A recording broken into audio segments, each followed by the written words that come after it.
Assalamualaikum warahmatullahi wabarakatuh. Nama saya Yazid Ramka Ahyar. Nama saya Sulaiman Baihaqi. Saya Muhammad Faizuddin. Saya Safwangga Swarno. Kami dari PT Inocraft. Di video kali ini kami akan membahas tentang materi praktikum perancangan sistem industri 2 yaitu Sales and Operation Planning.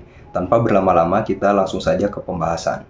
Baik, yang pertama saya akan membahas tentang pengertian dan fungsi dari Sales and Operation Planning.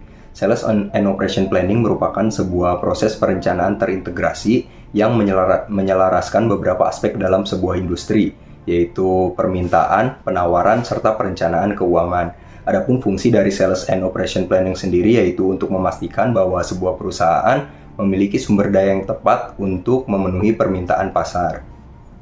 Oke, selanjutnya yaitu input, proses, dan juga output yang dihasilkan oleh Sales and Operation Planning, yang dimana inputnya sendiri terdapat data penjualan, data persediaan, data permintaan pelanggan, lalu kapasitas produksi, dan juga kebutuhan bahan baku. Lalu yang kedua yaitu proses, di mana proses sendiri terdapat peninjauan data, perencanaan produksi, perencanaan persediaan, lalu penyesuaian, pemantauan, dan pelaporan.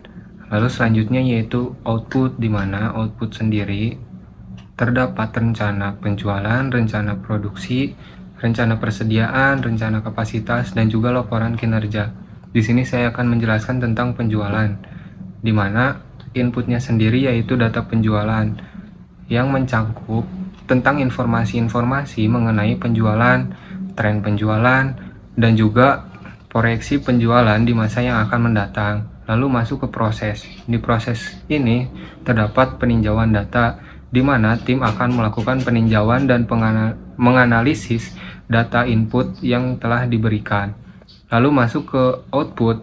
Di output ini akan mengeluarkan rencana penjualan yang dimana mencakup tentang proyeksi penjualan, lalu target penjualan, dan juga strategi penjualan yang harus diikuti sesuai dengan tren yang berlaku.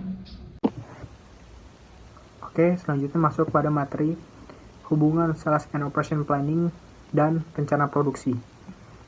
Keduanya memiliki suatu hubungan dalam perusahaan seperti halnya dalam aspek produksi, yang mana Sales and Operation Planning ini membantu menentukan tingkat produksi yang dibutuhkan untuk memenuhi permintaan.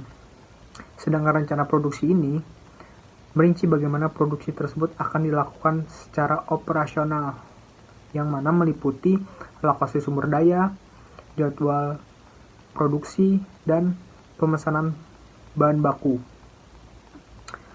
Intinya kedua hal tersebut bekerja sama untuk memastikan perusahaan menghasilkan produk yang efisien dan memenuhi permintaan pelanggan.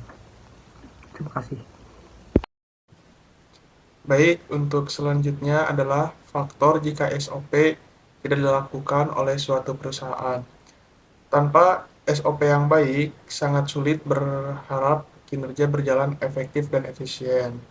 Karena jika SOP tidak diterapkan dengan baik, maka dampaknya juga akan kepada kinerja SDM. Pada akhirnya, kualitas produksi juga tidak baik. Dan saran dari saya sendiri, SOP sangat penting bagi suatu perusahaan, baik perusahaan besar ataupun kecil, karena berfungsi sebagai pedoman dan landasan hukum, yaitu pedoman untuk mengantisipasi situasi atau keadaan yang tidak terduga sekaligus sebagai acuan melaksanakan pekerjaan.